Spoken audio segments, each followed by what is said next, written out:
আসসালামু আলাইকুম।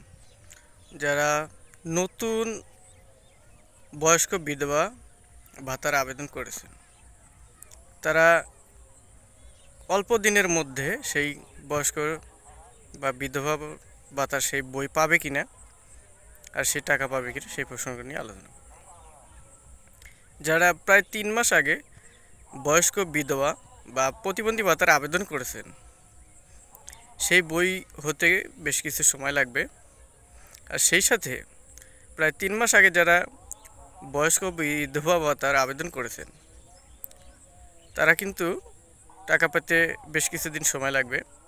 আর এর আগে যে বয়স্ক বিধবা ভাতার আবেদন হয়েছিল প্রায় 2 বছর আগে, সেই বিধবা ও সেই বয়স্ক ভাতার যারা আবেদন করছিলেন তাদের মধ্যে হতে অনেকের নামে সেই বয়স্ক বিধবা ভাতার বই হয়ে গেছে।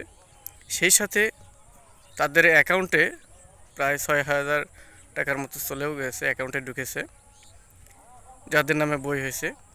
তাই যারা পূর্বে আবেদন করেছিলেন তাদের সেই ভাতার কার্ডটা সর্বপ্রথম হবে, তাদের আগে হবে। আর তারা এবার এই 25 সালের মধ্যেই তাদের সেই বইগুলো পেয়ে যাবেন। সেই সাথে সাথেই প্রত্যেকের অ্যাকাউন্টে যে টাকা আছে সেই টাকা উঠাতে পারবেন, টাকা উঠিয়ে নিতে পারবেন। আর যারা এবার নতুন আবেদন করেছেন প্রায় 3 মাস আগে, তাদের কিন্তু বেশ কিছুদিন সময় লাগবে, হতাশার কিছু নাই। তো এই ছিল আজকের আলোচনার বিষয়। সব ভালো থাকুন, সুস্থ থাকুন। আসসালামু আলাইকুম।